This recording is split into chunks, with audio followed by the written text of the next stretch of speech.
Kang upami makmum masbuk teu maca Fatihah apakah ditanggung ku imam? Jawabanana ditafsil alias diperinci. Lamun mah eta si jalma nemukeun imam keur ruku, tuluy manehanana takbiratul ihram, tuluy ruku bareng jeung imam, tatkala durasi waktu ruku bareng jeung imam eta minimalna ukuran tumanina alias minimal ukuran maca subhanallah, maka eta si jalma direken menang sarokaat walaupun teu maca Fatihah, tah lebah dinya Fatihahna ditanggung ku imam. Tapi lamun eta si jalma nemukeun imam keur nangtung, tuluy manehanana takbiratul ihram, timimiti manehana takbiratul ihram, nepikeun ka imam ruku, durasi waktuna dikira-kirakeun mahi jang manehanana maca Fatihah dengan bacaan anu pertengahan anu normal gancang teuing henteu boyo teuing henteu. Dikira-kirakeun mahi jang maca Fatihah. Tah eta si jalma wajib maca Fatihah nepikeun ka tamat. Sanajan kadituna katinggaleun ku imam ku tilu rukun anu panjang alias ruku jeung 2 sujud.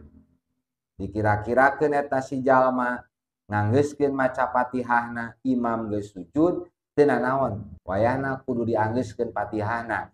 Sabab Fatihahna lebah dinya teu dijamin ku imam. Mun teu dianggeuskeun salatna teu jadi. Kagolongkeun la sholata liman lam yaqra bi Fatihatil kitab. Salajengna lamun eta si jalma nemukeun imam keur nangtung, tuluy manehana takbiratul ihram, dikira-kirakeun durasi waktu timimiti manehana takbiratul ihram nepikeun ka imam ruku moal mahijang maca Fatihah anu pertengahan gancang teuing henteu boyo teuing henteu, tah maka eta si jalma wajib maca Fatihah ngan lamun imam ruku wayahna manehanana kudu milu ruku. Sanajan Fatihahna teu anggeus kudu milu bareng ruku jeung imam. Tah teu anggeusna maca Fatihah, Fatihah kadituna ditanggung ku imam. Sakumaha keterangan dina kitab Nihayatuz Zain halaman 124. Fa in adroka ma'ahu qabla ruku'i, lamun ma eta si jalma nemukeun kana salat berjamaah bareng sartana imam, imamna teh memeh ruku, zamanan yasaul Fatihah, dina waktu mahijang manehanana maca Fatihah, binisbatil wasati al mutadil, dinisbatkeun kana bacaan anu pertengahan anu normal, bahwa muafiq, ye si jalma kagolongkeun makmum muafiq. Fayajibu alaihi itmamul Fatihah, wajib ka ieu jalma nyampurnakeun maca Fatihah.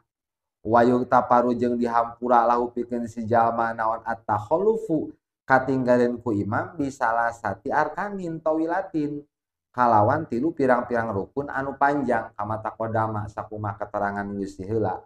Wa ilam yudrik mal imam zamanan yasaul Fatihah, lamun masih jalma henteu nemukeun sartana imam kana waktu anu mahijang maca Fatihah, bahwa masbukun, ieu si jalma kagolongkeun kategori masbuk, makmum masbuk. Yakrau ma'am kana, ieu si jalma maca Fatihah bae sakonganna saanggeusna. Wa matarokal imam wajaba alai ar-ruku'u ma'ahu. Samang-samang sa imam ruku, wayahna eta si jalma wajib milu ruku, sanajan can anggeus maca Fatihahna, tah lebah dinya Fatihahna ditanggung ku imam.